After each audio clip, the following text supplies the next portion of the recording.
Entender como a gente gasta nosso dinheiro é, sem dúvida, o primeiro passo para ter um futuro financeiro mais tranquilo. Só que, na era digital, onde o dinheiro está cada vez mais invisível, essa tarefa ficou bem mais difícil, né? Hoje a gente vai explorar uma regra bem simples, a regra de 1/3, que pode ser uma ferramenta incrível para a gente retomar esse controle. Ok, vamos começar com um número de impacto: 25%. Sabe o que é isso? De acordo com um estudo da Universidade de Stanford, é o quanto as pessoas tendem a gastar a mais quando usam um cartão de crédito em vez de dinheiro vivo. É um número gigante, que já levanta uma pergunta bem importante. Pois é, porque uma ação parece quase abstrata, uma coisa sem peso, enquanto a outra, entregar o dinheiro, parece tão real. A resposta, olha só, tem como o nosso cérebro foi programado para lidar com o sentimento de perda. Essa desconexão toda tem um nome.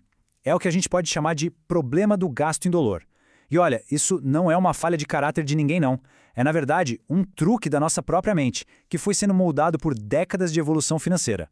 A história do crédito mostra como tudo aconteceu muito rápido.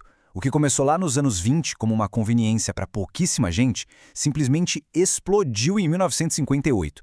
Com o primeiro cartão de crédito que todo mundo podia ter, a forma de pagar mudou para sempre. E o mais importante, a nossa percepção psicológica do dinheiro também mudou junto. E essa história toda nos leva direto para a neurociência por trás daquela estatística dos 25%. Vamos entender o que acontece dentro da nossa cabeça quando a gente escolhe entre o dinheiro vivo e o plástico. Agora, essa parte é muito interessante. Pagar com notas e moedas de verdade ativa no cérebro as mesmas regiões ligadas à dor física e à perda. Isso cria um sacrifício real, que faz a gente pensar 2 vezes. Já com cartão, essa sensação diminui drasticamente. A transação vira uma coisa abstrata e a dor de verdade só aparece, bem, quando a fatura chega. E aqui está o ponto central de tudo. O limite do cartão não é uma extensão do nosso salário, é simplesmente uma dívida futura. Confundir essas duas coisas é a armadilha do cérebro em ação, transformando o que era para ser uma ferramenta de conveniência num peso financeiro. Então, como é que a gente pode lutar contra essa tendência do cérebro e trazer de volta a disciplina? Bom, existe uma estrutura que é surpreendentemente simples e poderosa, feita exatamente para isso: a regra de 1/3.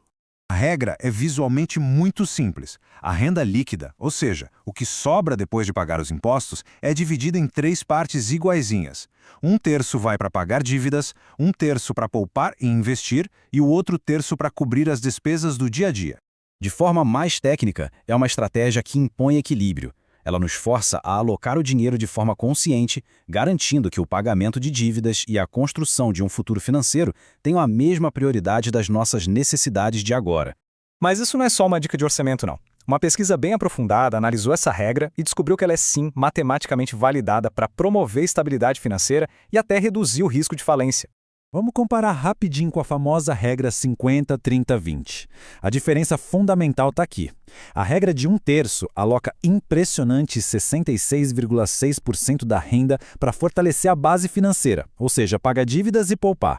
A regra 50-30-20 dedica só 20% para isso, o que pode não ser suficiente, principalmente para quem já tem dívidas altas.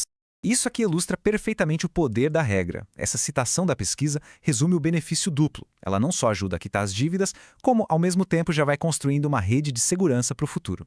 A pesquisa mostra por que essa regra é tão eficaz. Primeiro, ela é matematicamente equilibrada para criar estabilidade. Segundo, ela se mostrou uma escolha racional e segura em vários cenários econômicos. Terceiro, ela comprovadamente reduz o risco de endividamento. E o mais importante, a simplicidade dela é a sua maior força, ajudando a gente a evitar as armadilhas psicológicas do gasto por impulso. Certo, a teoria é sólida. Mas como é que a gente transforma essa regra em resiliência financeira de verdade, no dia a dia? Vamos agora para a aplicação prática e ver como isso se constrói. A implementação segue 3 passos bem claros. Primeiro, avaliar, uma análise honesta da situação financeira de agora. Segundo, personalizar. A regra é um guia, não uma camisa de força. Dívidas com juros muito altos, por exemplo, talvez precisem de um foco maior por um tempo. E terceiro, adaptar. A vida muda e o plano financeiro precisa acompanhar essas mudanças. No fim das contas, o objetivo é esse. A regra de 1/3 não é só sobre números, é uma ferramenta para nos treinar a sair do piloto automático, daquele gasto indolor com o cartão e nos levar para um consumo que seja planejado e consciente, que é um dos pilares da educação financeira. O que toda essa análise sugere é que no mundo financeiro cada vez mais complexo e abstrato, a solução talvez não seja mais complicação, mas sim uma simplicidade radical. Uma estrutura clara que nos alinha com os nossos objetivos de longo prazo, em vez de nos deixar à mercê dos impulsos de curto prazo.